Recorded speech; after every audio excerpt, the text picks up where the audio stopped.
Okay, thank you. Jeffrey, do you have any announcements to share? Yes. I have an announcement to make. So, Okay. good evening, everyone. Class rep. So, during the week, I observed that we spent most of our class times during meetings and doing questions and answers. But then I suppose Mr. Kofi also had things he had to teach us. So, I'm suggesting that during our Monday to Friday meetings, let's be brief about our questions and I then think during your our. network is bad. Okay. Can you hear me now? Is Yeah, Yes, I it can fine? hear you. I can hear So you. That's I'm Yes. saying better. that. All right, sure. So I'm saying that during the week, the observation was that we spent most of our time during doing questions and answers, but then our coach also had things he had to teach us. So our numerous questions distorted the classes a bit, respectfully. So I'm it's not saying that we shouldn't ask questions, but then I'm suggesting that during our Monday to Friday classes, let's be brief about our questions, and then during the Saturday extensive meetings, we can ask all the questions we should ask or we want to ask, so that at least during the week we can learn what he brought to us.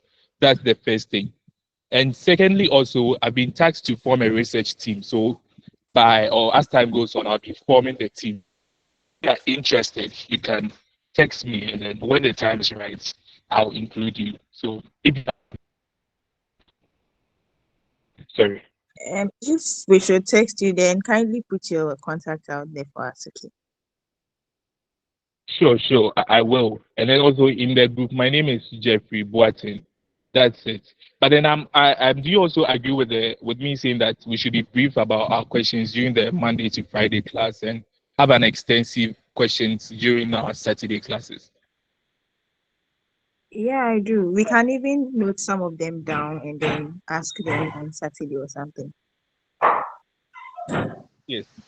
I think most on Thursday like this, Mr. Kofi had what he wanted to teach, but then we ended up doing question and answer. So if we can be brief about questions during the week, I hope it works with all of us. Does it work for all of us? Yeah, I think that it will work. Some of the questions to is quite technical, and our facilitator teacher cannot entirely override it. Uh, Even though the questions were many, but it was questions that really demanded some kind of response that will clear mind. But I think going forward, you will be measured in the number of questions that we need to ask so that we can move fast. So far, so good. I think that the classes have been very well. Okay, Okay. okay. So thank you for agreeing. So in conclusion, let's be brief about questions during the week, and then on Saturdays too, we can do the extensive one. And then I'll put my number to in the group. So if you want to be part of the research, contact me. Thank you. And please, Mr. Kofi, can take over. Okay, thank you. Um, his submission is not to bar anybody from asking questions. All right. Let's all feel free and ask questions. But so for this today's session like this, we can hold on with the questions and ask them after I'm done with the presentations. Okay. I'm going to take my time as much as possible to ensure that we all understand the processes, but you can hold on when I'm done.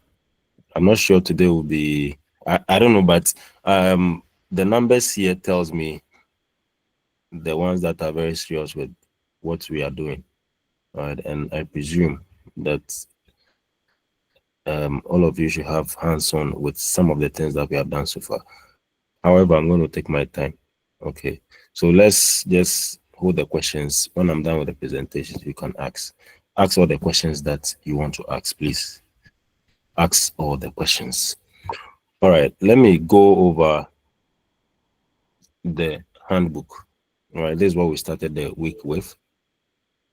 The handbook. And I'm sure it's been shared with all of you.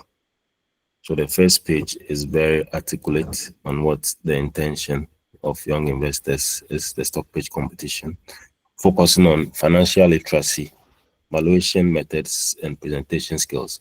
Sorry, Emmanuel, are you there? Yeah, yes, please, I'm here. Okay, so do you have anything to share with us? Sorry, I think I should have asked you too. Okay, I think mostly everyone tends to test me about the meeting link. So I just want everyone to know that the link is just one. The link shared in the group is what to be used always. So I think you should note that as well. Okay. Yeah, thank you. All right. Thank you, Emmanuel. All right. So moving on, this is about young investors, and we just heard about the research team, and the research team ensures accurate market insight using public and internal data. So the research team is something that we are taking very, very serious. If you go online, you realize that we have published a number of stuff. Okay.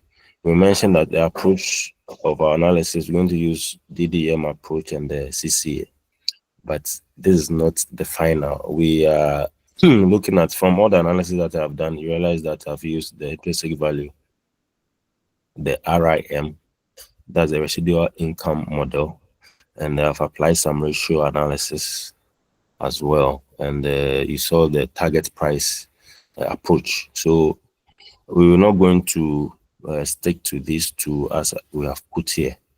In Ghana, dividend payment is not really the culture of most of the companies, apart from MTN. You cannot say which company that is very consistent with dividend payment. So the approach as it's listed here is not entirely what we're going to go by. The training objectives, we believe that what we are going to do, or what we are doing, is very comprehensive, and it's going to equip you with the skills to research companies listed on the GSE, on the Ghana Stock Exchange. All right, so not just the Ghana Stock Exchange. Once you're able to analyze big institutions, so in the GSE there are large institutions like EcoBank Ghana, there's Ghana GCB Bank, there is MTN Ghana. These are huge companies. So if you're able to analyze these companies, your friends' companies, all the small ones, every other one you can analyze, even the global ones. And we have tested our approach, the structure that we teach, or we train you guys in, and it is a global structure. You can verify it from anywhere. All right, the structure that we teach you is the global structure. So if you take this structure or the approach we are using very seriously, we are very sure you can fit anywhere on this earth when it comes to financial analysis. All right, so take it seriously, and I'm sure you will not regret. So we're going to create a well-reasoned buy, sell, or hold investment pitches. We're going to deliver compelling presentation to judges. So in brackets or in quotes, the investors. So the judges are the investors that we're going to speak with. So yeah, let's take note of that. And we're going to use professional valuation tools, like I've explained earlier on. So what is stock pitch? A stock pitch is an investment idea recommending a buy, sell, or hold, backed by thorough research. We have started already. We've seen that we've gathered our data, and we've done some trend analysis on some very important stuff within the statements. So we have begun. And the research, gather and analyze the data, industry trends, and market conditions. We're going to go through valuation, and we're going to make a recommendation, formulate a clear buy, sell, or hold position with supporting evidence. So you can't just go and tell any investor that buy this stock, or buy shares in this company, or buy an investment here, whilst you don't have any evidence. So it is important that we take these steps very seriously. And the presentation, which is key. All right, presentation is key. How you present your case. You don't have to be like you're not sure, you are afraid. I mean, it is your work. It is your work. So be bold about it. Be bold about it. Speak to it. All right. Sometimes you see, when you're speaking to investors, it's not all of them that even listen to every detail. Sometimes you make some mistakes in the submissions, but because you are very articulate and you are fluent, they're not able to identify where the mistakes are. So be bold about it. Talk about it. all right, and make it very compelling. You should have some visuals, and if you're able to handle the Q&A well, you are through to go. So once you're able to go through the process with our judges, I'm sure there's no investor, there's no one that you cannot face when it comes to pitching a business or pitching your stock. All right, so competition overview. We mentioned that the teams have to be up to 3 participants, and you might have completed school in the last 3 to 4 years. And so if you completed school, uni, all right, even SHS, all right, and you want to participate, maybe you stayed home for up to 4 years, you don't have job, you are qualified, all right. It's possible that you don't have some skills.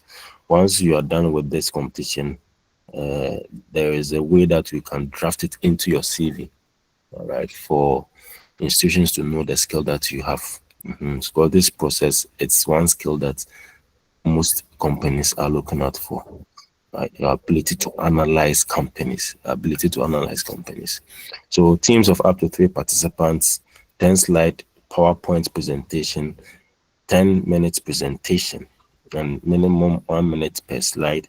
But I was recommending that you can maybe brush through early slides and pay more attention to the evaluation slides, because those are the pages where you can have more information to give the judges or your investors. And there's going to be a Q&A of about 5 minutes.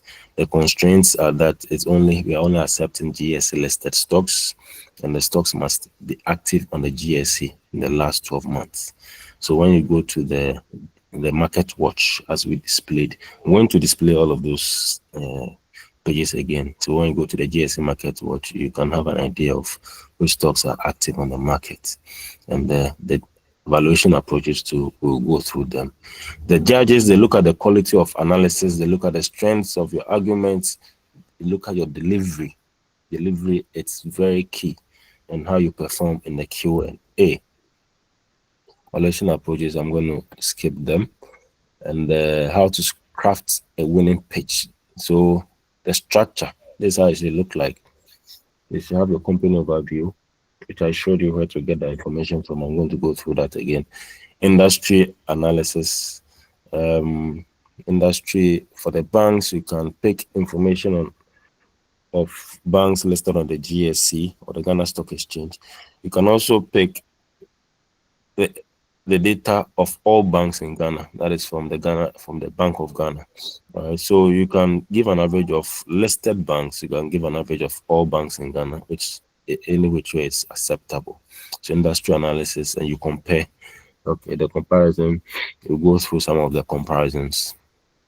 Valuation, investment thesis, and the recommendation. So this is a structure that we are looking out for. Okay, so research, use reliable data sources and conduct thorough analysis of the financials, management, and market position. I made mention that the data collection is the most important and the most difficult part of the whole process. So the data collection, you will take your time and pick the data. Take your time and pick the data. We tried the last time that I think some of the PDFs can be converted straight to Excel. I'm going to go through that again. So if you weren't here during the week, you have an idea how to go about it. So convert your data into Excel. Then from that, you can start analyzing, or you pick them one by one. I've shared GCB financials in Excel with you already, and I'm saying that GCB has been bad. The judges will be made known. This thing is going to tell the judges, so that whoever comes to present GCB, the person is automatically disqualified. You will give it a chance. You do your presentation very beautifully, but you score 0 marks. Okay, because I have given you the data for GCB. You are supposed to collect your own data and do your own presentation. Create some clear charts and graphs that support your narrative and highlight key metrics. Delivery, practice your presentation, timing. Speak confidently, as I said, and prepare for challenging questions. It may not be challenging anyway, but we can put it that way. So once you know your stuff, nothing will be challenging. All right. So the summary of our achievements by completing this training, by completing the training, you will have developed skills in financial research analysis, professional stock valuation techniques, investment recommendation formulation, and persuasive presentation delivery. And these skills are valuable not only for the competition, but for your future career in finance. Very, very important. So continue your journey, join in Young Investors. You know, there are a lot of programs that we organize. Just go through the website and join in any of them. You can use the valuation tools that we're going to give you. The Young Investors Calculator is available. And yeah, there's a whole lot that you can access. Visit our website and get access to all of these things. So the resources have been listed on this page. Okay, so I'll move to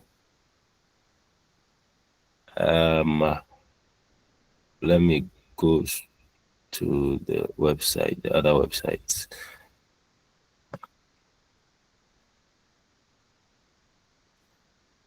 Okay, so let me open this website first. The annual reports Ghana.com. This is where most of the data is collected from. So for GCB, let me go to the homepage first. So when you open, you come to the homepage, you go to equity, click on GSC.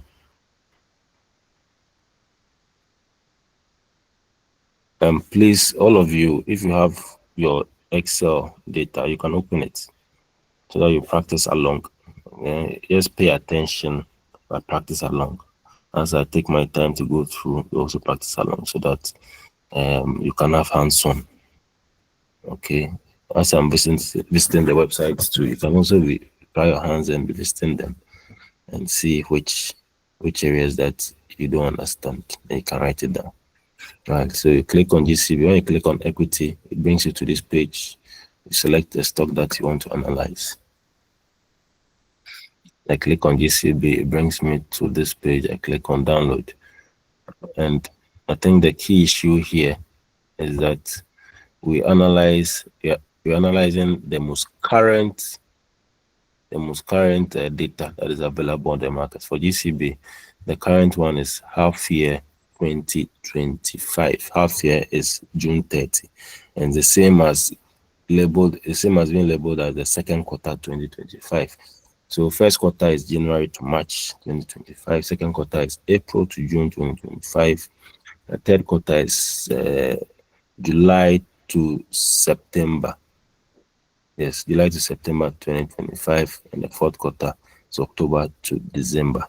So fourth quarter is also referred to as the full year, right? So if you are doing the fourth quarter analysis, so you compare the full year. So we normally call it full year, but these are the periods. So if you are comparing data as at the third quarter, you compare as September, the year 2025. Half year is what we are working with. So half year 2025 is the data we have here. But you realize that it compares just 2 years. Okay, so once you have the 2 years here, means you need 2023 and 2022. So you go back to the page and look for 2023 half year. So this is the full year. This is 9 months, and this is half year 2023. When you click on half year 2023, the data you get, you can see 2022 and 2023 on the screen. So you pick them as you are looking for, but you are short by 1 year, that is 2021.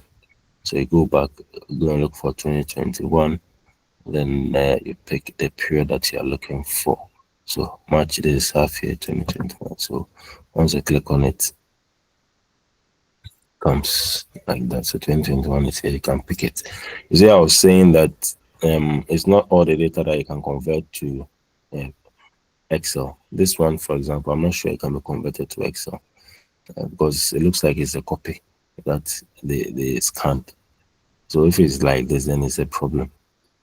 Okay, so with this situation, you can just copy the information. Okay, this one card is not even, I'm not able to copy. So that means you have to, probably sometimes we print it out and we type it one. It's very laborious, but because it's the grassroots of, or the foundation of what you are looking for, you need to be careful and pick the right data. Okay, so for GCB, we pick the data of the bank. You don't pick the group, pick the bank. It depends on which company that you are working with. So MTN, so you pick the group. MTN, the group. MTN, you pick the group. Never Ghana, you pick the company. Okay, so it depends. So whichever company, you need to find out which whether you are picking the group or the bank. So Osajiman and Daniel Adika, if we were here from the beginning, we passed the resolution that questions, you need to write the questions down, and when the presentation is done, we attend to them. So if you have your hand up, you can see your hand up because you came late and you still want to drag us back. Your hands are down now. So when the presentation, when I'm done, then you ask your questions. Okay, you shouldn't buy you from asking questions. Write the questions down at the end of the presentation when you ask. Okay, all right. So this is the annual report Ghana.com. The next website I'll visit is the AFX.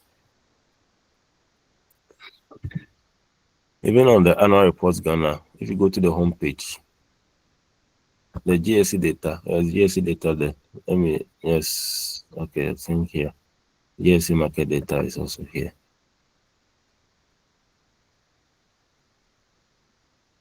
So this is the latest trading information. The latest trading information on the markets. So this is the closing price for the stocks.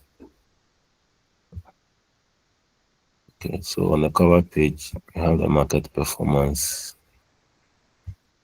So as of Friday, the market dropped.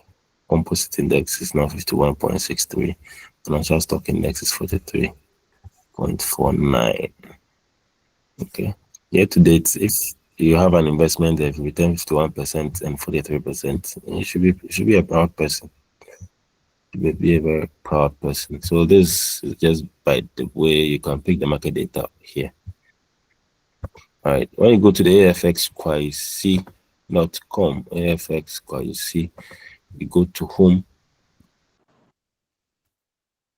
The home page, you select Ghana Stock Exchange, and here to it, all the data is here. So last at the end of trading last Friday, these were the stocks that gained and lost. So gold dropped, SIC there was a gain, Enterprise there was a gain. So here I'm analyzing GCB. I click on GCB. This is the price trend, 1 year price trend, and this is the year to date price trend. It began the year at 6 cedis and it's trading at 9 cedis 61. Okay, I did some analysis when it was 9 cedis 57. In fact, the first analysis that I did, it was around 7 cedis this year. The first analysis I did, I'll show you all those. All right, so that you know that this thing that we are doing is a very big deal. It's a very big deal. Okay, so some you have earnings per share stated here, dividend yield is here, dividend per share, P ratio, shares outstanding. So the information that you're going to use for the analysis, most of them are found here. Then we move to the Young Investor Calculator. All right, this is a calculator which was built by Young Investors Network, people like yourselves. Yes, so this is what we built. And I was just saying that when you click on the website, go to the website, it brings you, there's a pop-up that says Master Python from scratch. This website was built with Python from scratch by non-IT people. Okay, so if you really want to learn this thing, you can visit this website. When you click, It takes you to the page. This is just a side thing. All right, don't pay too much attention. But just if you're interested. Okay, so you can schedule for one-on-one call. You can try a free class. Yes. So all these things are here. If you're interested, you can go on it, on this website, and explore.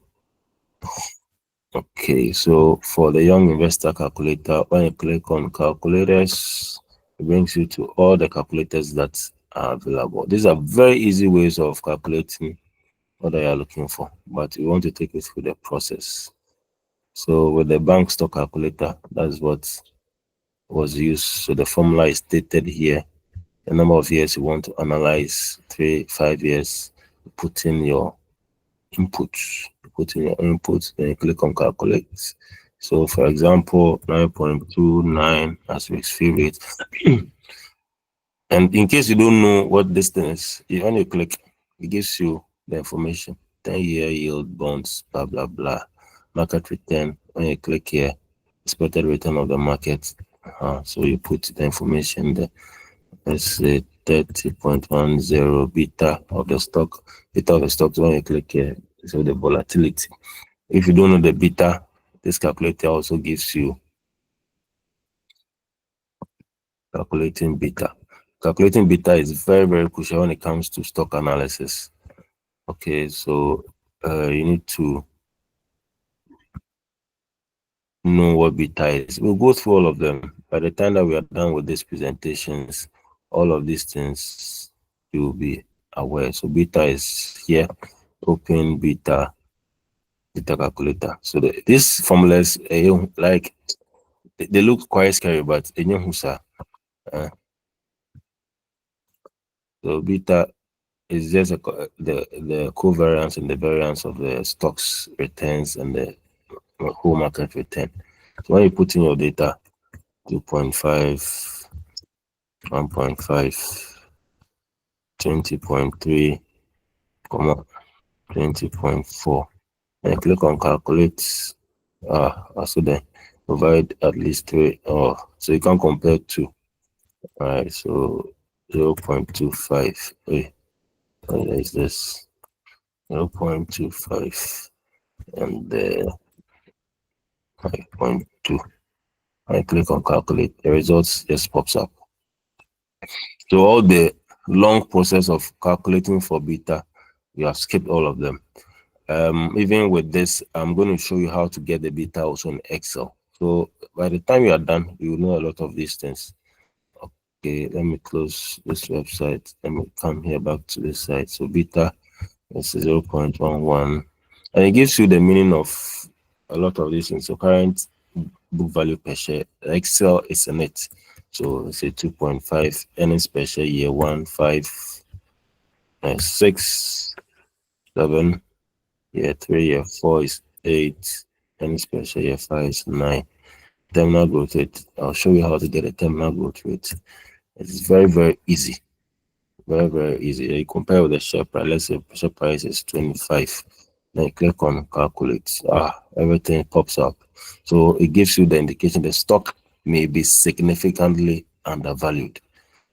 When you pick this information, you can easily put it into your stock list. So the cost of equity is listed here.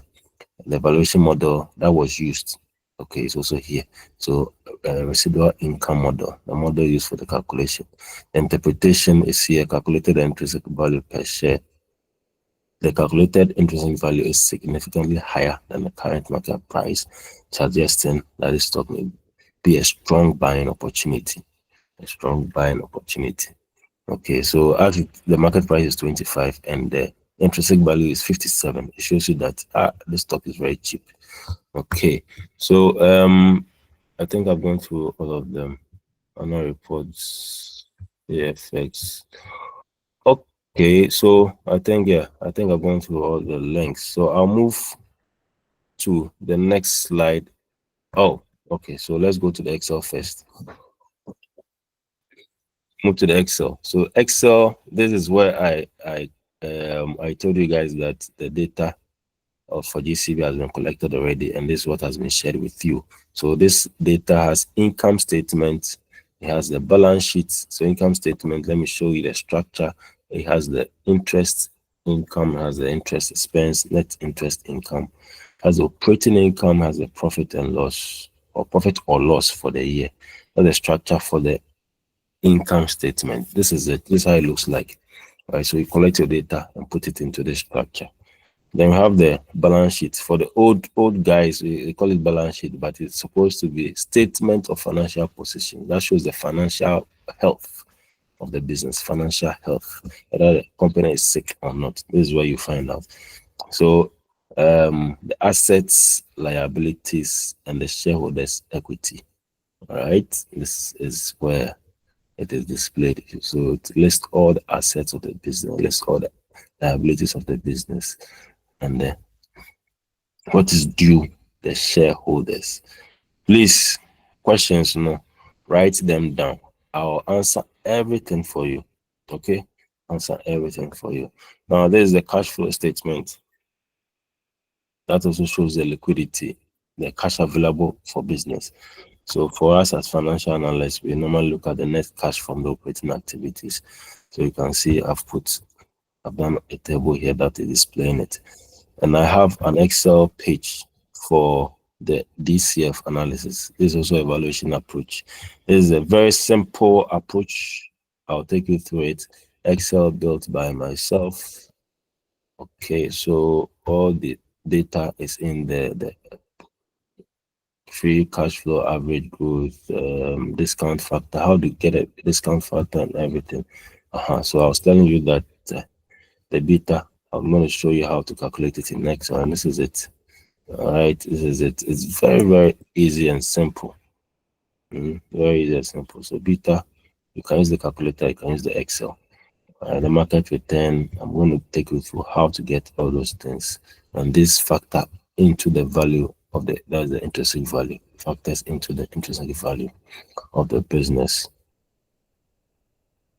So with the income statement, I think we went through the trend analysis where I opened up to you about how to compare the trend of the business. So for the formula for calculating the percentage growth or the trend between year 1 and year 2. So in this case, year 2022 and year 2021. It is when you're comparing the two, it is the current year 2022, okay, minus the previous year divided by the previous year multiplied by 100 to get a percentage growth or the percentage drop. Okay, so in this case, when you put in the data, okay, so D7 is here. D, column D, row 7. Column D, row 7. Then divided by D7. So E7 minus D7 divided by D7 times 100. That will give you the percentage change. Then when you're comparing 2023 and 2022 you go through the same process, 2023, 2022. That is it. All right. So 2023 minus Emmanuel, why are you crying? I want to hear your voice before I continue. The Wule, Emmanuel Wule. Why that expression? Is it too difficult? Ima, Yes, even left. he's left. Oh, why is he behaving like that? Oh, Samuel. Okay, let me continue. So 2023 and 2022, you comparing the two, E7, or let's say the current year minus the previous year. Current year minus the previous year divided by the previous year times 100. So with that approach, you're able to get the percentage change. So that is what I have here. So as you can see, I inserted a chart. So when you highlight your Excel, you highlight the results in Excel. Highlight it this way. Then you go to Insert. I click on Insert, and you go to the recommended charts. It gives you all the charts. All you need to do is to click on OK. When you click on OK, the chart comes out. So you can just click here and put in income statements. Okay. Income statement. Charlie, when you don't understand this thing, to make me sad, because the way I'm taking my time there, I want everybody to understand. If you don't understand, you contact me privately so that I take you through. I'm bent on letting everybody understand this thing. At least a lot of you should understand. All right, so the income statement chart comes out. So for me, this is what I used for my analysis. Okay, so it's the same approach for the rest. So the balance sheet to trend analysis. Use the same approach for the trend analysis as well. Previous year, current year, divided by the previous year, all those things. All right, then you set a chart, your preferred chart. So with the balance sheet is what I chose. I prefer to use this as my chart. Cash flow to this one, you're doing trend analysis. So the same approach. All right, the same approach. We haven't gotten to the valuation yet, so I'm not touching on that. So from here, from the trend analysis, that is where we're going to zoom into the ratio analysis. So this is a new area. From all that I've spoken about, we touched on them from Monday to Friday. Now we are going into a new area. I want to plead that again, we pay attention. Okay, they are not difficult. They are not difficult, but I am ready to take you through everything. So before let me just close this. But let me take you through the analysis that I said we spoke about. Okay, the analysis that I spoke about the last time. So this is a stock page, my stock recommendation folder. So all these are stuff that I've worked on. So last time I showed you Access Bank. This time let me show you GCB. The first analysis that I did. Okay, so as you can see, it was prepared on this date, May 27, 2025, and this was the price. 7 cedi 66 pesos. And what's the current price now? Let's go to the website. GCB. What is the current price? Current price is 9 cedi 61. So it tells you that this thing that I'm teaching you, it can work a lot. It can do a lot for you. Okay, so this is it, and this is the structure. I'm going to go through the structure I used for this analysis. Okay, so I work with my bank capital, as you all can see. So the investment thesis, I give a 12-month target of 9 cedi 50 pesos. I think we are still within range. We are still within the range. 2 to 3 year target of 11 cedis, 3 to 5 year of 12 cedis. I'm saying that GCB is undervalued. So in 12 months, I was saying that the stock will hit 24%, and 2 to 3 years, 44%, 3 to 5 years, 57%. Company overview, I don't want to go through it. So these are the variables that I adopted. So risk-free rate, market return, the beta, cost of equity, free cash flow to growth. I used the GDP at the time. Outstanding shares and liquidity rate. Don't worry, I'll take it for all of them. So we touched on the market context, risks and mitigation. Last time I went through a lot of risks issues. And the whole point is that investors should buy.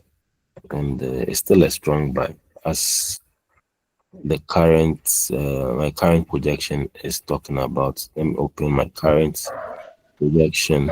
This will be current stock recommendation.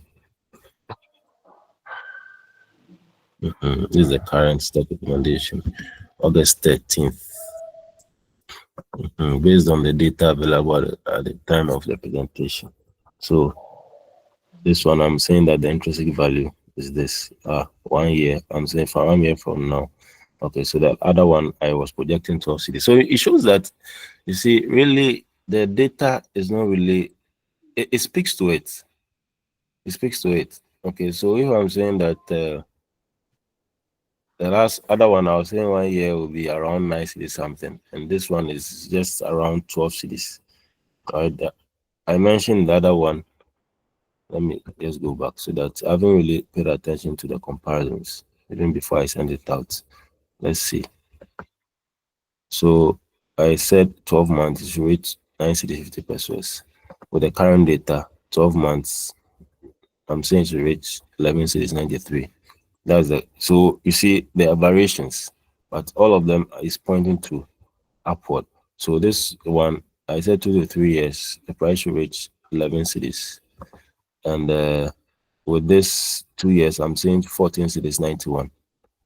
Okay, so indicators are all showing that it's supposed to be an upward trajectory. All right, and it's not very different from what I did earlier in the year. Okay, so as the year goes or as the period goes by, you realize that there are improvements. As there are improvements, it factors into your analysis, and it can even go down southwards. Okay, the projection can change, but for an analyst, you don't have to be afraid that you are projecting something or you are projecting for a purchase in a certain stock. All you have to do is that you say that at the data available at that point in time, this was what it was saying. So that's why in every analysis we put our disclaimer or our risk analysis also there. So Prince, can you please mute? Apiasa, please mute. Prince, yes, thank you. All right, so at the time of my second analysis, I'm saying that it's 1057, and I'm still saying that you should buy at the current price or valuation model indicates undervaluation supported by strong growth and improving ratios. So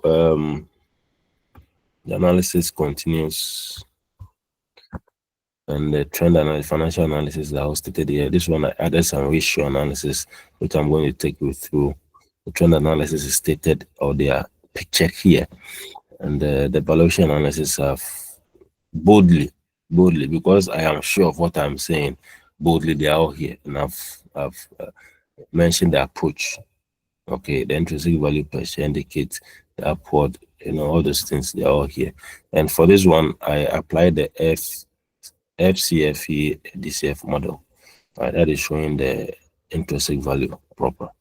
All right, so the market insights, risks, very important. It's important to list the risks of doing the business, and the buy is boldly displayed here. Okay, so yeah, so this is what it looks like to do your analysis and show to investors. Okay, so let's move to the ratio analysis. I mentioned that the ratio analysis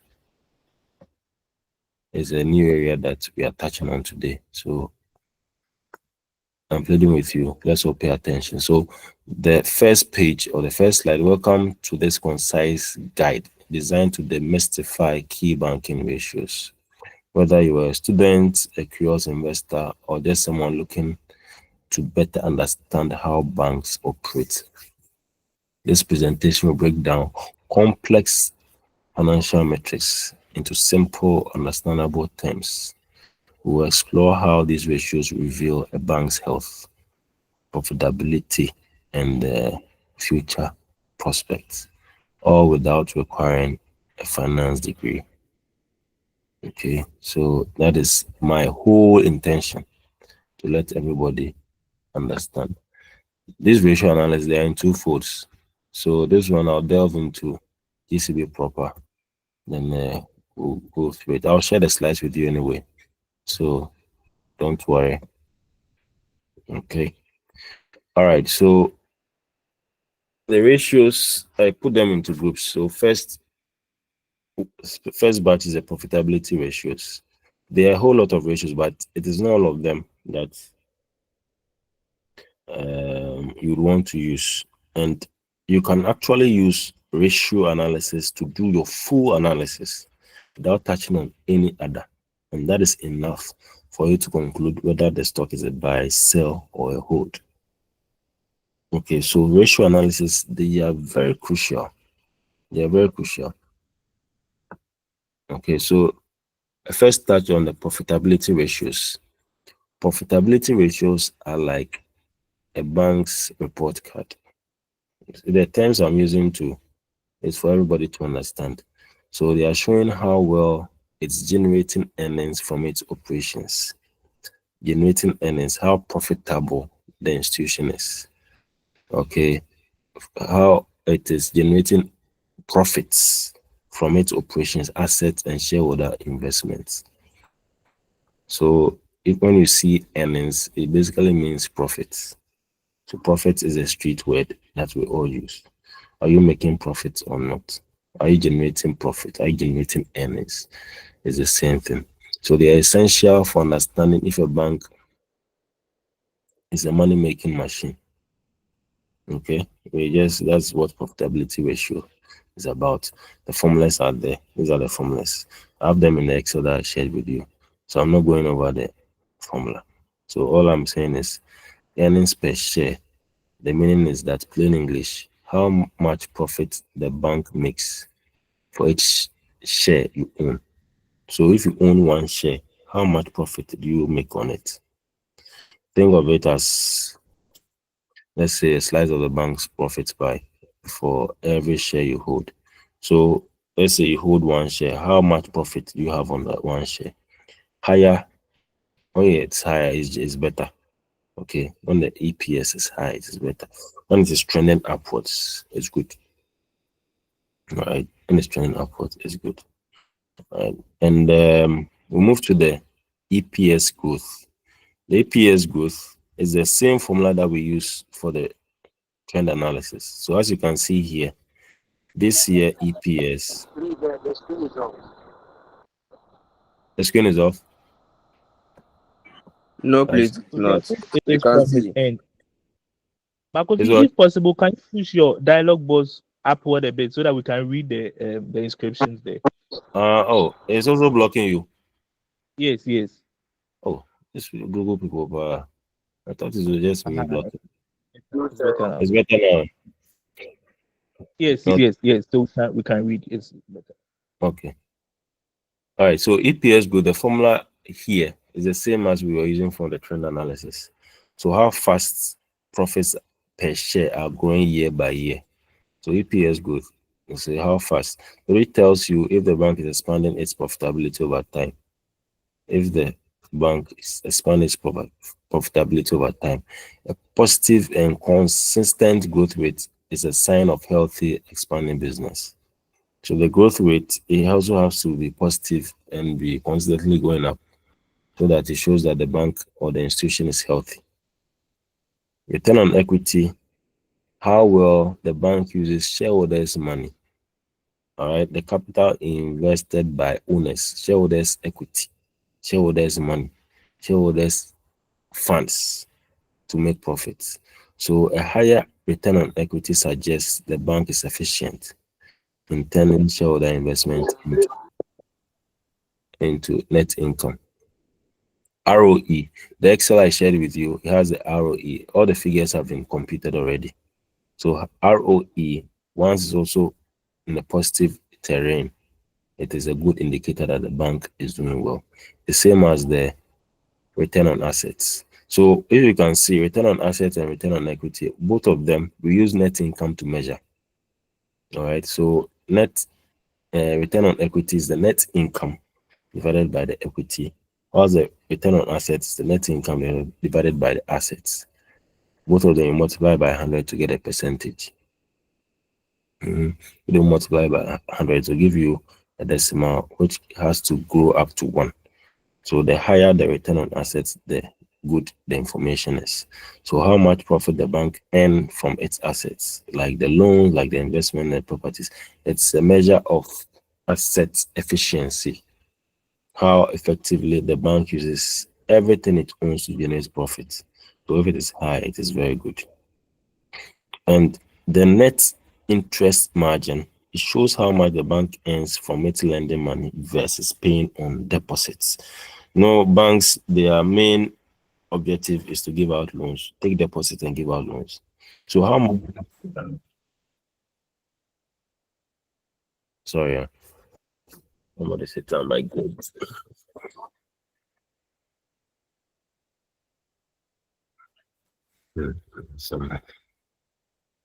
All right, so sorry about that. It shows how much the bank earns from lending money versus paying on deposits. So this is crucial for banks as it measures the core profitability of their lending activities. So a healthy NIM means they are making good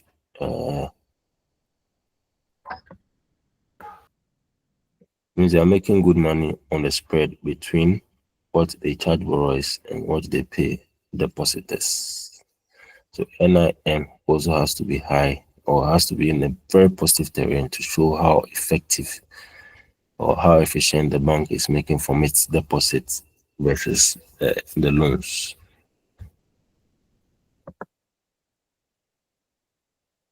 Then again, if you have any questions, you can write them down so that we attempt to answer them.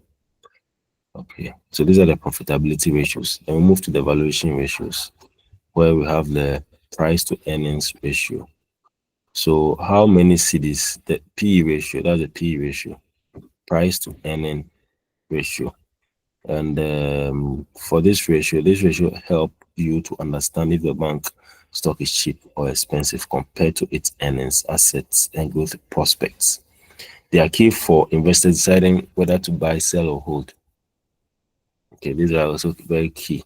So PE ratio, how many CDs investors pay for 1 CD of earnings? How many CDs or how much CDs investors pay for 1 CD? Okay, so continuation, a lower PE generally suggests the stock is cheaper or undervalued, meaning that you are paying less for each unit of the bank's profits. However, it's important to compare PE with industry averages and historical trends. That's the caveat. PB, the PB is the share price versus the divided by the book value per share. And the meaning is that it compares a stock price to the value of assets owned per share. So if the bank were to be liquidated, this is what is used to measure it. A PB ratio below 1 suggests that the stock is trading for less than the theoretical value of its assets. It is trading below 1, which could indicate a bargain or underlying issues. So for GCB, we saw that the PB ratio was about 0.51, which suggests that the stock is trading for less than the value of its assets. All right, this is how to interpret them. So whatever the analysis I came out with, if nothing, okay, those intrinsic value, those RIM and so on, those ones, they use different approaches. But if you want to go direct into the books, the value of the business, you can use the price to book ratio. Price to book ratio that speaks to the assets and liability of the business. So from this, the PB, okay, it's saying that if it's below 1, the stock is trading for less than its theoretical value of its assets, which could indicate a bargain or underlying issues. Now we come to the price to tangible book value. Tangible book value is the tangible current assets minus the current liabilities. Okay, so with that, you are getting the book value. Current asset minus current liability, you are getting the book value. When you divide that one by the issued shares, you are getting the tangible book value per share. That's a long process. Don't worry. When you are in the industry, these things, you don't have to chew them. Don't worry about these long formulas. All right. All you need to do is to understand how they work. So the meaning of this price to tangible book per value is same as the PB, but ignores the intangible. So just as I said, intangible assets. So current assets minus current liability. So it ignores all those intangible assets like the goodwill. This ratio provides a more conservative valuation by excluding assets that are hard to sell giving a clearer picture of the bank's hard asset value per share. Okay, so it gives you the correct value of the business. So for GCB, if you look at the Excel again, all these values were listed in there. That gave the value. I'm going to show you another slide that gives a clear indication whether GCB is a buy or a sell per the valuation analysis or per the ratio analysis. Okay, so we move to the book value per share. As mentioned earlier, is the equity divided by the shares. So assets minus liabilities, assets minus liabilities. When you take as liabilities from assets, we come out with what we call the book value or the equity. Equity is what is entitled to shareholders. There are various names, so don't get confused. So when you take the liabilities from the assets, you get equity. Another name is the shareholders' funds. Another name is the book value. Is the book value. When you divide this by the shares, you get the book value per share.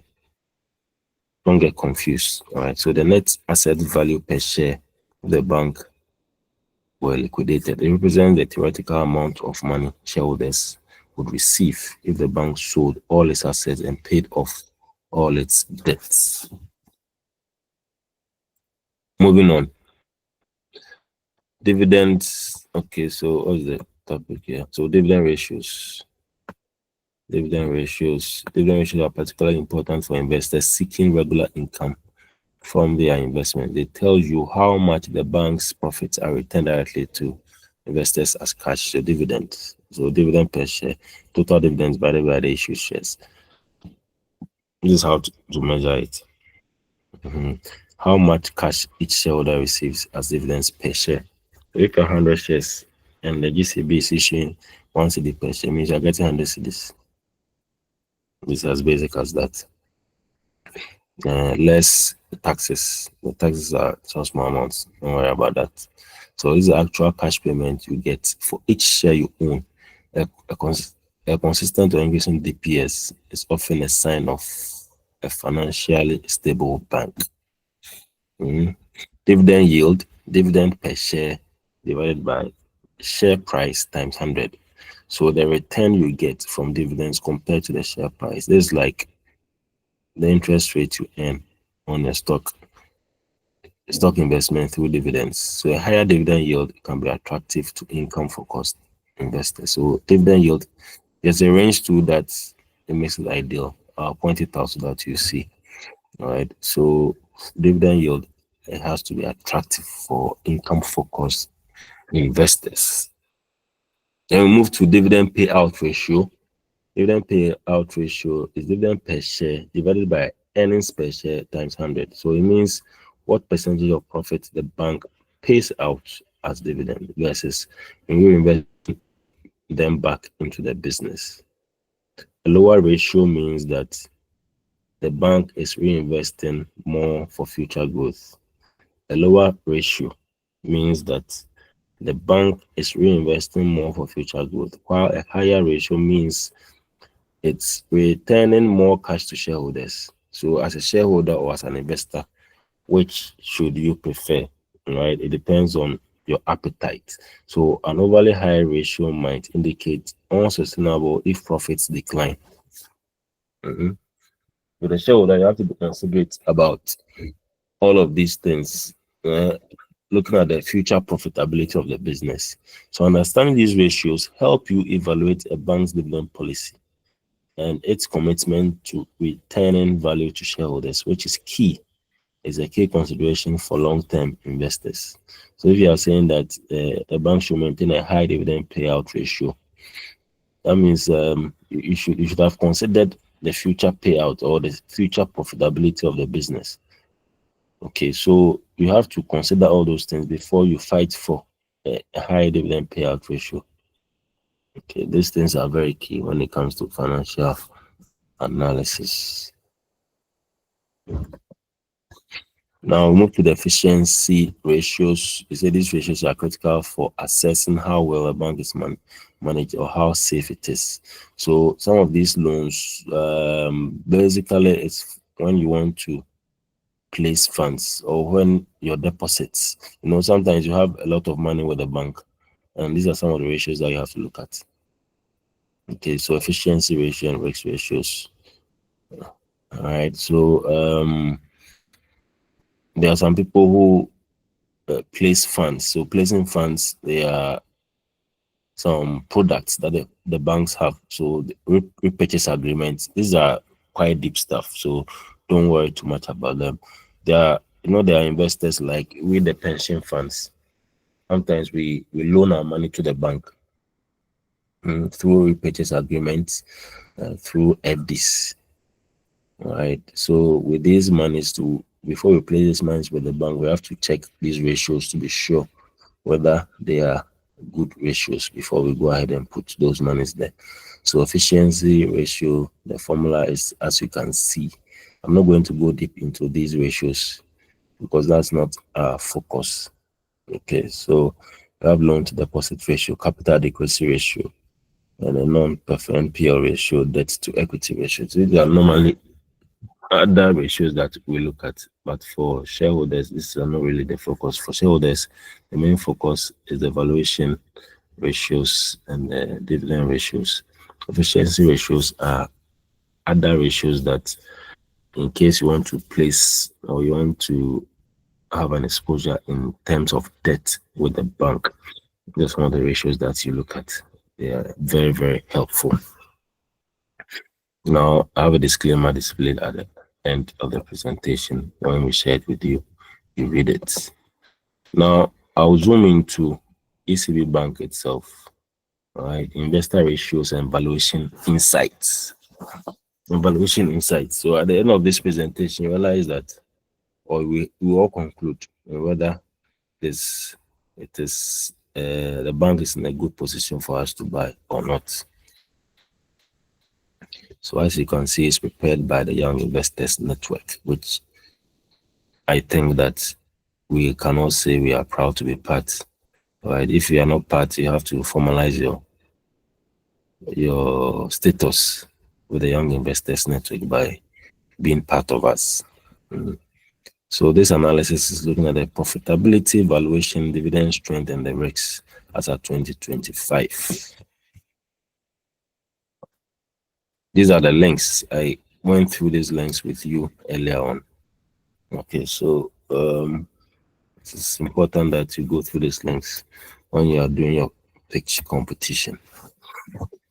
All right, so understanding GCB Bank's financial health.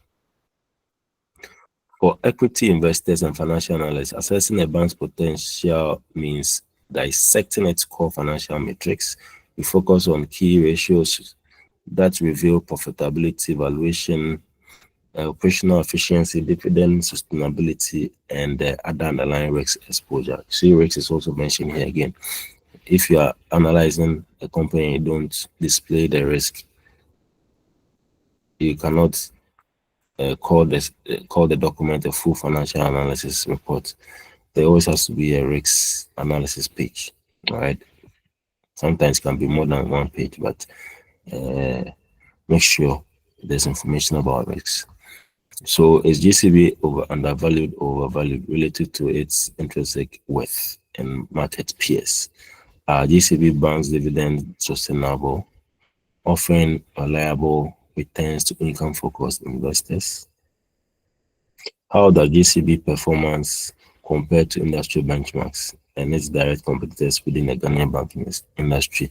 So while Ghana's market offers good yields, it also carries inherent volatility and unique systemic risks that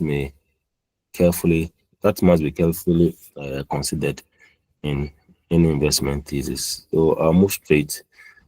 So it's similar to the presentation I made, but I want to focus on the values. All right, even though these values, not all of them have been picked from the data that we're analyzing. Entirely, I think about 80% of them are as it is in the data, so we can rely on it. So earnings per share, so I mentioned that earnings is the same as profit. So profits per share. So profit divided by the issued shares. Okay, so you can see net profit minus preferred dividends. Okay, so in Ghana, a company like Standard Chartered Bank, they have preferred shares and common shares. Preferred and common shares. The difference is that the preference shares are grouped under their priority is after the debt holders. So the structure of the preferred shares is that they are paid dividends. The dividends are paid ahead of the common shareholders, right? And the common shareholders' rights way more than the preference shares holders. If you have questions on this, we can tackle them later. But it's a bit technical. But for Ghana, the stock market, it's only Stanchart that has that structure, so far as I'm aware of. So to get the earnings per share for Stanchart, you have to take out the preference shares dividends from the net income, right? And the rest is what is entitled to the common shareholders. So average shares. So you look at the outstanding shares over the period. For Ghana, it's Stanchart. So when the companies issue shares, normally it doesn't change over a long period of time, right? So you can say average shares, but Stanchart's number of issued shares have been stagnant for over a long period. So we use the figure as it is. So the issued shares, when you see average shares here, you're referring to the issued shares. That is where you go to the website, the AFX QIC, and these outstanding shares. You pick it. This is 265 million. Okay, 265 million. And put the page into it. Okay, so that you guys can see.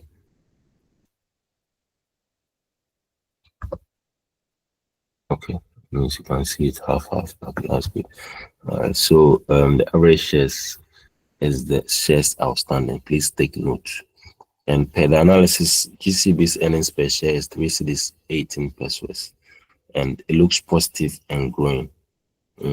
So once, as we mentioned earlier, once earnings per share is in the positive, is good, but it has to be on a trajectory. It has to be growing. It's for shareholders to have confidence in it. Okay, so the next item, earnings per share growth.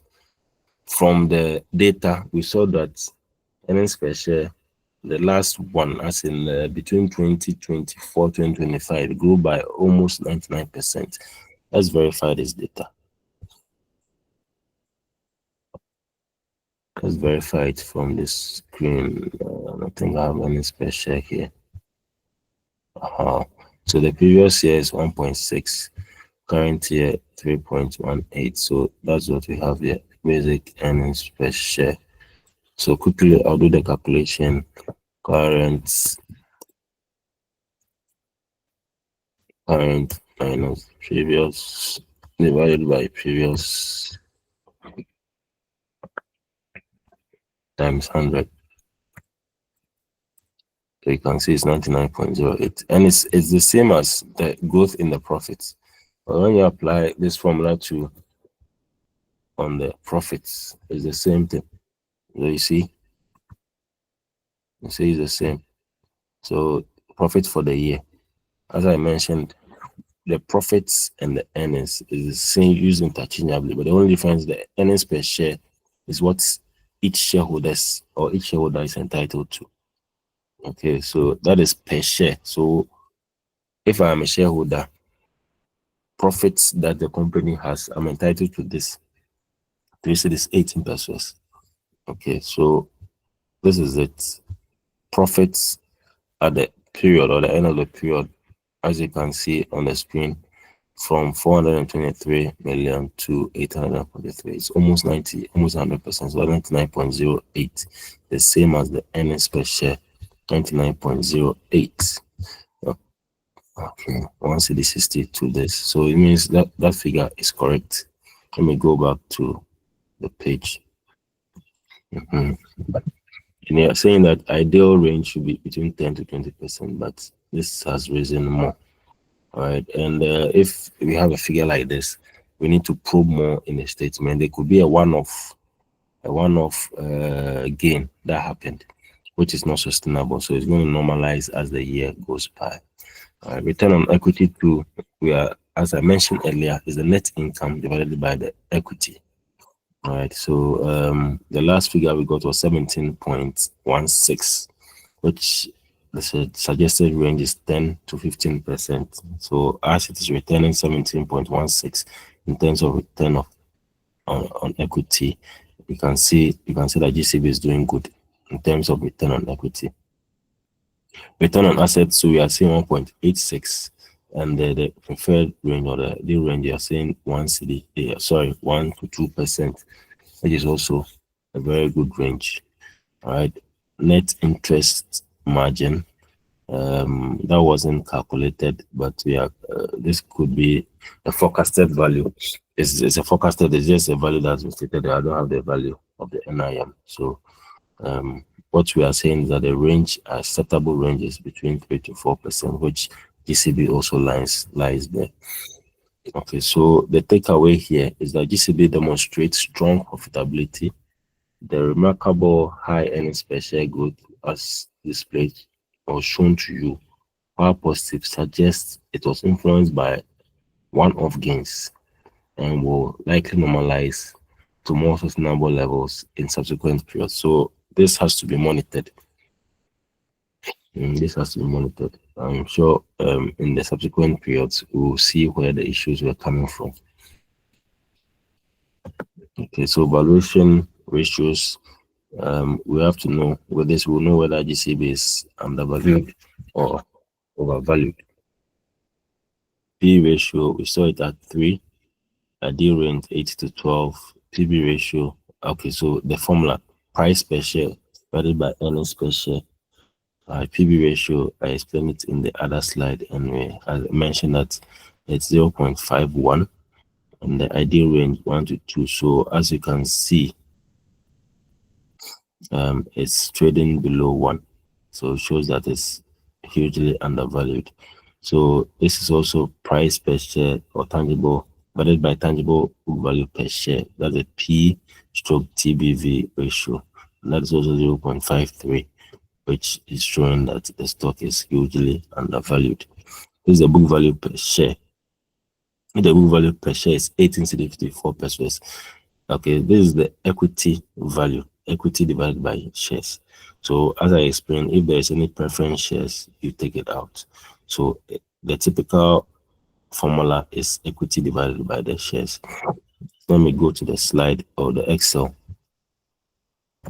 We understand what I'm talking about. So shareholders' equity, this is what is entitled to shareholders. All this side, we can say, are for shareholders. And the shareholders' equity values are here.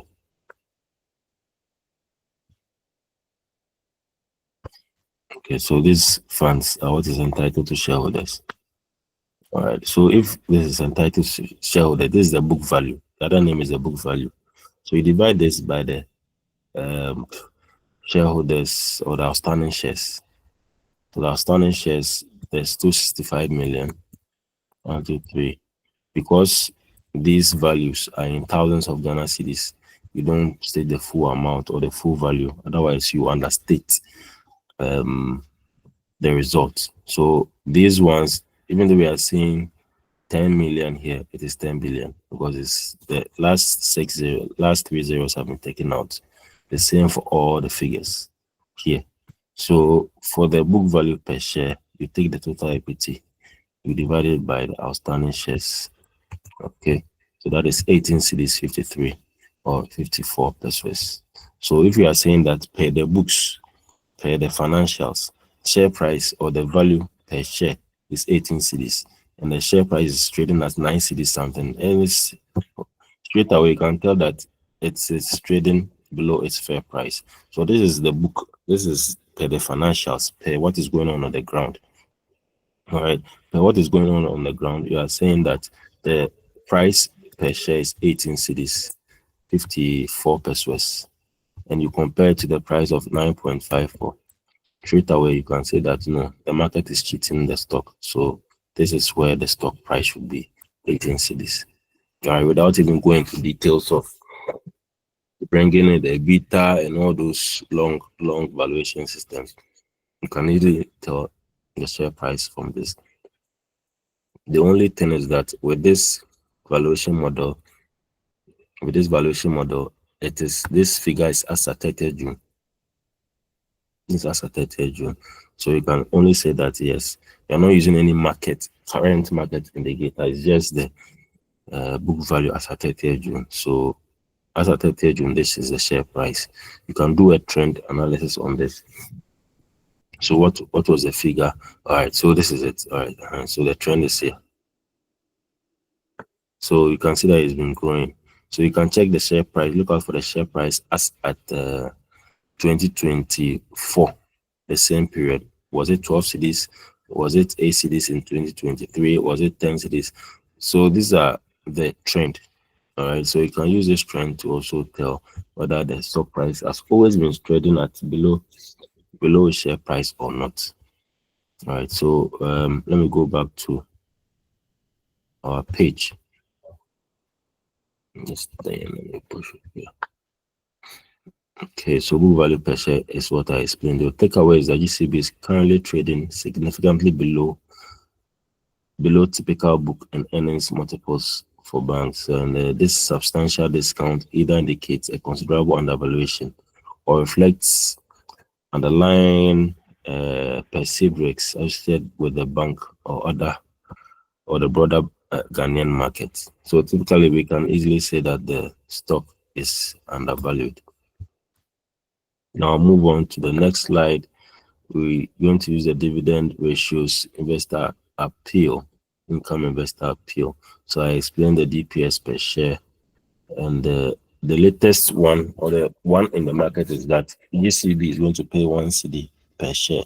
But in our previous slides, I've mentioned that this is subject to the approval of the Bank of Ghana, and we are still waiting for the approval of the Bank of Ghana. So if they don't approve, it means this money will not be paid. All right, and it shows that dividend per share with the yield of 10.5 is very high. So dividend per share divided by market price per share, I explained in the other slide, okay, what this one is about. So with the high dividend yield, it shows that you are earning more, okay, when you are a shareholder, when you are getting the dividend. So dividend payout ratio too, you can say it's 31%. Okay, so correct range between 30 and 50%.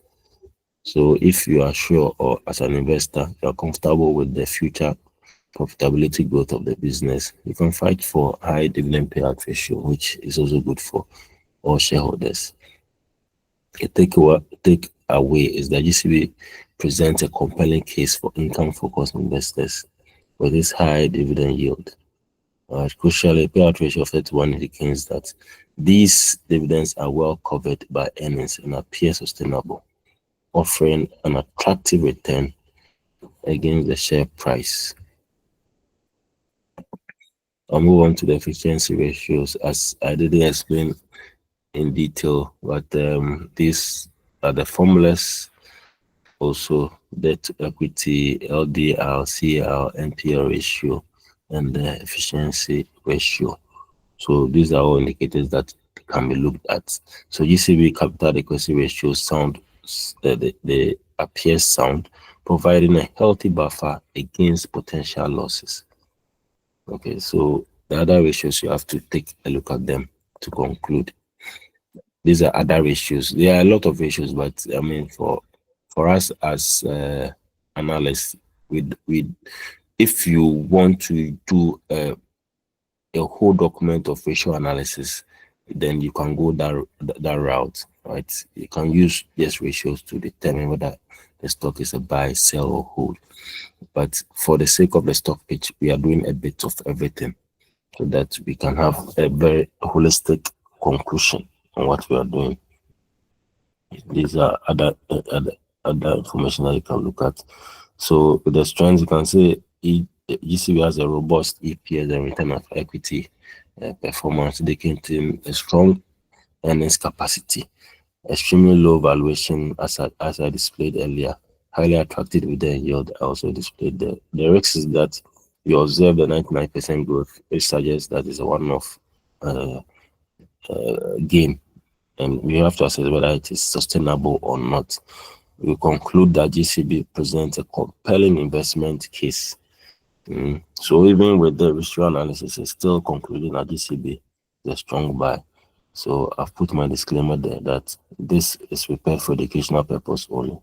So if you want to base on this to go and buy and it goes outwards, don't come and sue Kofi. Don't come and say Kofi told me to go and buy. It's just for educational purpose. But I know for sure, I mean, these figures are correct. These figures are, when you go buy them,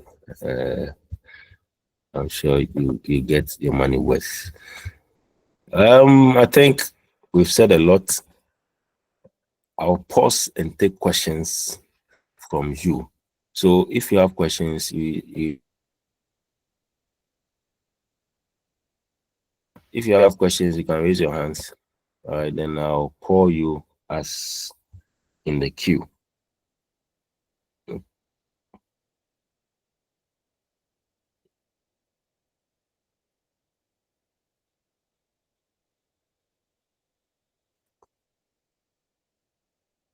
Okay, so any questions? You have questions, you can raise your hand so that we start attending to them.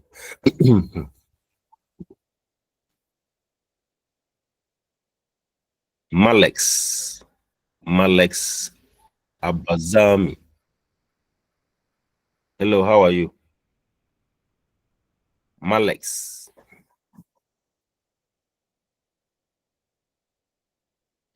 It's not listening to me. Hello, Malex. Fine. How about you? I like your name. Do you have any questions for us? Thank you very much. No, I'm actually okay with everything I've said so far. Okay, that's nice. Thank God. Okay, so hey, where do I get there? I want to get the queue so that I don't call people that haven't raised their hands.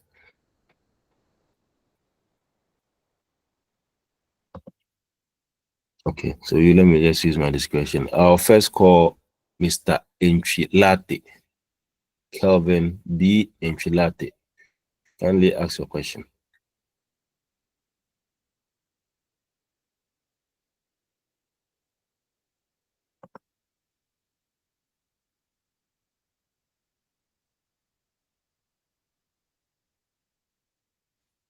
Okay, Kelvin's hand is down. Ahmed Tahiru, ask your question. Yeah, hello, Mr. Kofi. Good evening. Hi, good evening, Ahmed. All right, so today you focus more on the ratios, and I want to know, in a case where an analyst use both the, let's say, the DDM, and then finish with the intrinsic analysis, and then probably he recommended buy, then he came to use the ratios again, but then it seems like they don't correlate. What should an analyst do in a situation like that, where maybe he used CCA or DDM and then later on came to use ratios, but then seems like one is recommending maybe buy, then another one is recommending sell or maybe hold? Okay. All right, that's a beautiful question. Thank you. You know, valuation is a very complex process. It demands a lot of skill. It's an art, if I should put it that way. And you have to be very talented in these things. So in going about the analysis, I mean your figures, as you said, rarely does it happen that ratio will go left and the intrinsic value will go right. Because all of them, they are coming from the same data. All right. And there's the same indicators that we use. But sometimes, in case it happens like that, you have to apply a lot more models. Okay, so we have the evaluation models. You can, as I showed you, profitability models. And even with the intrinsic income, calculating using the RIM, using the targets approach as I showed you guys, using the FCFE model. You can use the FCFM, right? The full, there are a lot of models. So all you have to do is to continuously do a lot of or apply other models. You cannot have, let's say, probably you can do like 5. You can apply calculation in 5 models, and 3 would be positive, and 2 will be southwards. But the 2 that are southwards, there are reasons to them. Okay, so it's not just the 2. Maybe the ratios fine. You do ratios and the ratios are not looking very good, but you do the intrinsic value. Intrinsic value is not just one model. Okay, so there are 3, there are 4. RIM, FCFE, the FCFF. Okay, and which one again? So the target price. When you use those ones, by all means, so what you have to do, okay, so basically what you have to do is to report all of them. Report all of them as they are. Be frank, be open, don't hide any. Just report all of them as they are. Then you can say that based on these valuation models, this says this, this says that. But in averaging all of them, you want to conclude that it is a buy or a sell, because based on all this, you are sure or you are very confident that in the next few months, when this goes this way, as I mentioned, we use economic factors as well to determine whether it's a left or a right. So it could be that currently in the country, we are seeing that GDP growth is going up. We are seeing that inflation is coming down. We are seeing that policy rate is going down. All right, so you can apply these economic factors as part of your analysis and let your investors know whether to buy or to sell. So you don't stick to only 2. Once you can have 1 or 2, one going forward, one going backwards. Apply other models, right? Apply 3 more. There are a lot of times that I've done valuation where it's difficult to even conclude. You have to go through sometimes it takes a whole period. 1 week is not enough, 2 weeks, a whole month, 3 months, 4 months, and so on. So you need to do a lot of work when you get to that kind of situation so that you can have a very emphatic conclusion for investors.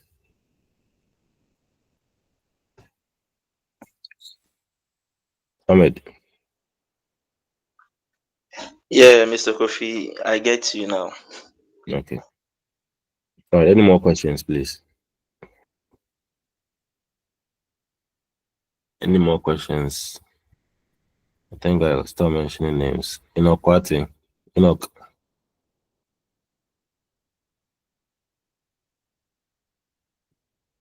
Enoch Kwati. Any questions?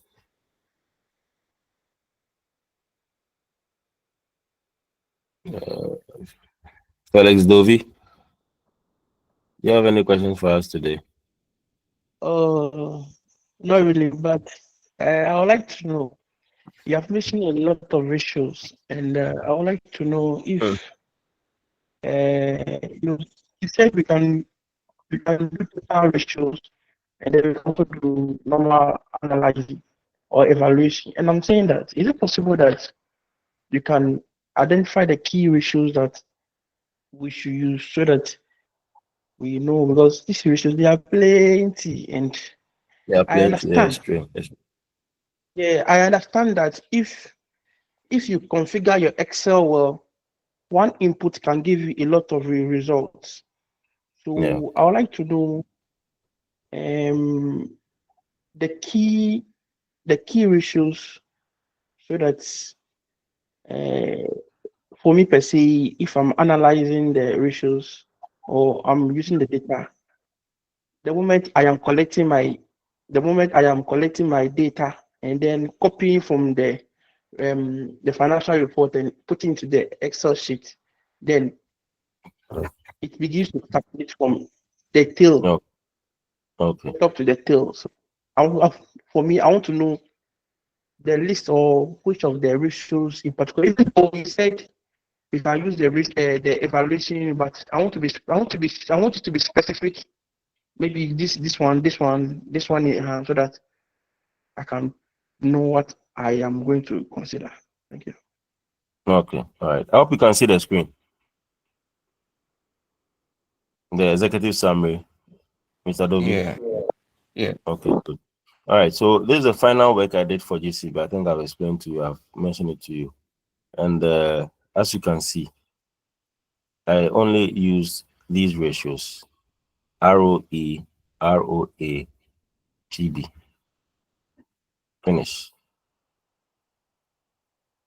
You can see that. So I'm just opening you up to all the ratios that are available. These are not even all of them. There are a lot. PEG, there's a whole lot. All right.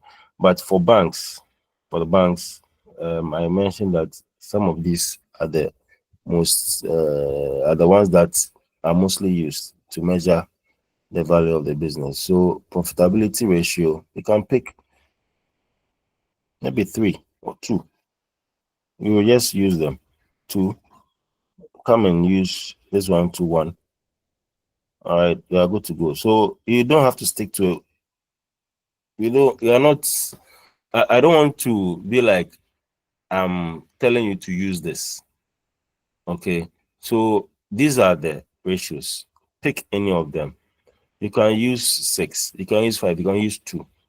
All you need to do is to touch on at least some of the ratios so that the investor will know that you are very open-minded and you are using a lot of models to help him or her come out with a very good value. Okay, so these ratios you don't have to stick to. I don't want to stick my neck out and say use this and that. But the example I'm giving here is that even though I'm teaching you all of this, as you can see in my own presentation to my investors, I'm using ROE, ROA, and PB ratio, and that is where I ended. Okay, so let's be. You forgive me. I don't want to mention any ratio here. All right, so that it will be like in future, no, Kofi said we should use this. Let's be open-minded of selecting the ratios. Any of them is correct. Okay, let's be able to speak to them. Okay. Dovi, I hope I've answered your question. Yes, you have. Thank you. You're welcome. Welcome. Okay, so some of my other friends, I don't know whether I've met all of you, but this name I've been seeing here before. Rebecca Dodu. Rebecca Dodu. I want you to ask a question. Rebecca Dodu. If you can hear me, unmute and ask a question. Ethel, are you there? Yes, we can hear. You have any question? Okay. So, what I really wanted to ask was, so, with the financial analysis, is when we collect all the data about the financial position and then the statement of financial position, we can change it into the graphs and the charts rather than using the Excel sheet so that to present. No, you don't use the Excel to present. Everything will have to be in a PowerPoint. Okay, so I'll teach you how to go about getting a very good PowerPoint too. Okay, using Canva. Canva is a very nice platform that you can get nice presentations from. Thank you. This is Canva. So I use Canva a lot as well. It's good for designing presentations. Continue.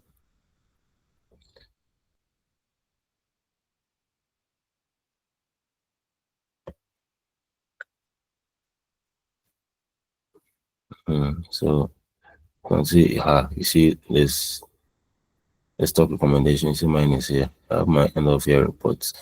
You can use this to design your presentation. A very flexible platform that can be used. Okay, so let me ask maybe two more people. Shadrach, any more questions? You have questions for us? Raymond, Agbodovi. Please have a question. Okay, please ask. I think most of my questions are answered. Your question has been answered already. Okay. All right, Please, I that's have fine. a question. Okay, Shadrach, go on. If you have a question, ask. This is Harry. Or you have. Hello? Shadrach, are you asking a Hello. question? Okay. I mean, are we done with the ratios? Is there any other thing that we're going to do about the ratios, or we are done with this? No, the ratios here, we are done. For now, we are done. We are done with the ratios. So moving on to, now we've done trend analysis. We've done ratio analysis. The next thing is to go into the proper valuation. So from next week, we'll start looking at, probably we can start with the DCF, the one in the Excel that I shared with you. We'll start looking at that one. Then we'll proceed to other models. So the ratio, we are done for today. I'll share with you the slides so that if you have any questions, you can share with me. But the thing is that you can send me the work you started doing, the work you have done so far. All right, if you have made progress with some analysis, you can share with me so that I look at it and I'll guide you. I'll give you advice if there need be. So you can start working on something and share with me. I'll look at it and give you feedback. Some of us, we have to put on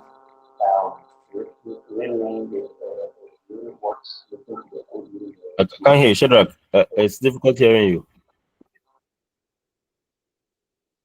I'm trying to say that we need to revisit the videos, watch the program so that we get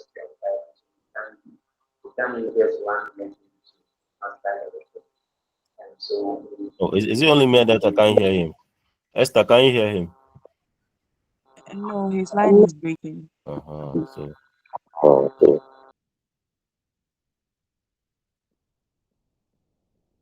Shadrach, if you can come back again. Okay. Harry Enim Ado. Harry. Yeah. Please, my question is: you see the formulas on the calculator, the various indicators we like to find that we use the calculator for. Okay. My question is there a need to actually know what it is that goes into calculating it, or we can just be using the calculator any other time? The calculator, and I want you to go pause. All right. I want you to teach you all the steps before we go into the calculator. I'll go through it with you, but I want you guys to understand the manual way before you go to the calculator. Okay. All right. But that's why I'm not going very deep with you on that. Okay. So try and understand the manual way so that in case you go into any interview, you go into any presentation, you are asked how to do this, you have an answer. You won't say Young Investor Calculator can do everything. Okay. All right. All right. Thank you. Yeah. Thank you. All right. Sure. Esther Kwe.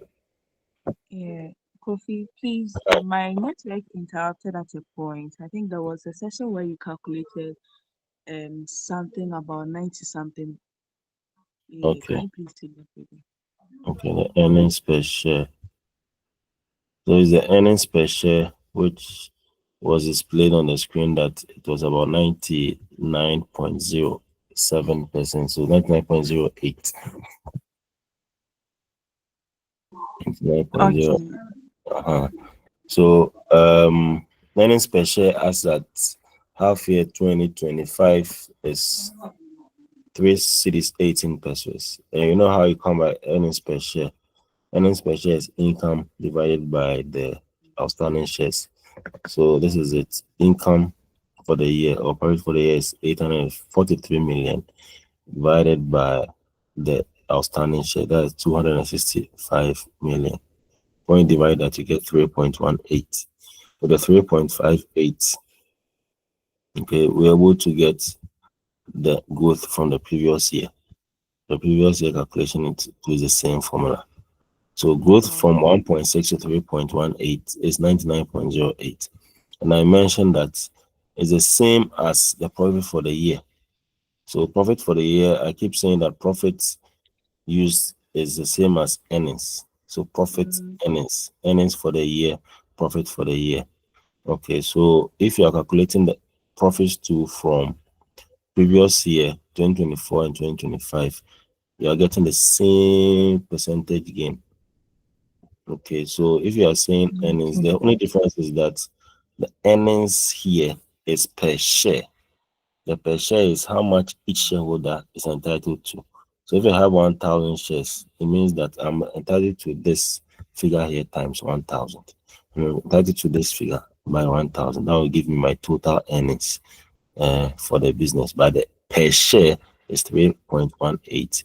And that one, when you compare to the previous, it's 99.08.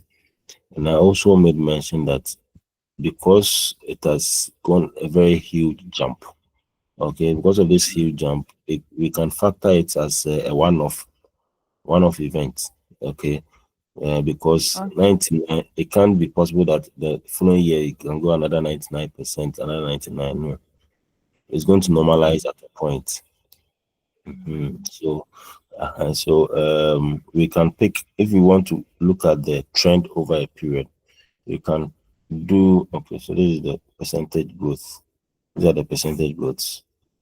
So you can do an average of this, the last 5 years, to say that in the last 5 years, earnings grew by 26.09. And you can use that to do your calculation if you need to use earnings growth. And me, for one, if you ask me to pinpoint an earnings growth percentage, I normally use around 15%, because look at this trend. It grew 26% previous year and current 33, 9%. It's been fluctuating. So it can't be very sure. So normally I prefer to use, for figures like this, I prefer to use 15%. 99 is a bit on the high and it's not sustainable. All right. So this is how come we got the 99%. Is the earnings per share growth and the profits for the year growth. Okay. All right. Thank you very much. You're welcome. Any more questions? Okay, so I think we've said a lot. Raymond, I haven't heard your voice today. Raymond Agbodovi. Sir, I'm okay. I'm okay. Okay. All right. So you guys, you can start working on something. Share with me. Okay, you have my number. Let me share my email address to kyeikofi@gmail.com. kyeikofi@gmail.com. If you want to share with me on my WhatsApp too, all of you have my number. You all have my number, so you can share with me. Lord Nyamado, you are here again. Good evening. Do you have any question for me, Lord? Lord Nyamado. Okay. So thanks to everybody. Thanks for joining. Thanks for showing that you really want to learn. And we'll meet on Monday. All right, Monday, 7:30 p.m. to continue. I'll go over this particular ratio analysis. Before I go into valuation, into the other valuation models. Osajaman, your hand is up. Please, is it PM or AM? Monday. Oh, Monday is AM. Monday is working day. AM. Monday to Friday. I said PM. Oh, sorry. It's AM. It's AM. So from Monday to Friday. I'm sure by next week we would have done a lot. So we are done with week 1. Week 1, we've gone speed like that. Wow. You guys have done well. You've done very well. I'm happy, and it looks like we are all moving very gradually. I'm sure by the end of the day, we would have known a lot. So Monday, I'll go over this ratio analysis again before I go into the other models. Chris Lamp, is that your name? Unmute and talk, please. Yes, please. Chris. Good evening, Mr. Cook. Hi, Chris. Please, this is a little bit of what we are talking about today. It was about our last meeting at GSE. Okay. I wanted to ask. I was wondering why the trading floor was empty, and I just wanted to ask. Okay, so it's because these days we trade online. These days we trade online. Brokers stay in the office to trade. They prefer that. Okay, so that's the reason. Brokers prefer to trade from the office. It's online these days. It was in the early 2000s that a lot of people used to go to the floor, but these days we do it online. That's why the floor was empty. Okay, first.